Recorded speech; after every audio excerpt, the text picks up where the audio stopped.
आप देख रहे हैं द इर्रेलेवेंट चैनल की वीडियोस।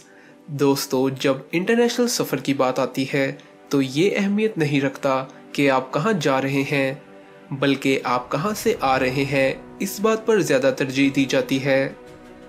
कुछ ममालिक के लोगों को वीज़ा हासिल करने में परेशानी रहती है और बहुत से इंटरव्यूज़, फॉर्म और महंगी वीज़ा फ़ीस अदा करनी पड़ती है। इसके अलावा अपने मुल्क में वापस आने का इरादा भी साबित करना पड़ता है।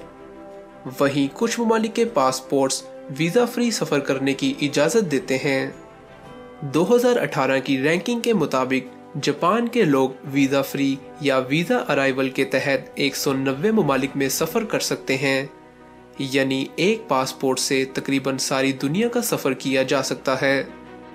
दरअसल हर साल दुनिया के ताकतवर पासपोर्ट को जांचने के लिए इस बात का जायजा लिया जाता है कि वीज़ा की दरख्वास्त दिए बगैर उस पासपोर्ट से कितने मुल्कों का सफ़र किया जा सकता है, और इस साल जापान का पासपोर्ट 190 ममालिक के साथ पहले नंबर पर मौजूद है, जबकि इससे पहले सिंगापुर के पासपोर्ट को पासपोर्ट्स का बादशाह कहा जाता था।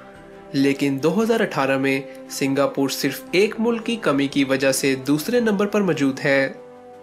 एक पासपोर्ट एक मुल्क के बारे में काफ़ी कुछ बताता है, जैसे सब्ज़ पासपोर्ट इस्लामी ममालिक की निशानदेही करता है और एक ताकतवर पासपोर्ट इंटरनेशनल ममालिक से ताल्लुकात की अक्कासी भी करता है। जिस मुल्क के सफारती ताल्लुकात दूसरे ममालिक से बेहतर होते हैं, यकीनन उस मुल्क का पासपोर्ट भी उतना ही ताकतवर होता है। दोस्तों, आपका पासपोर्ट कितने ममालिक में वीज़ा फ्री सफ़र करने की इजाज़त देता है?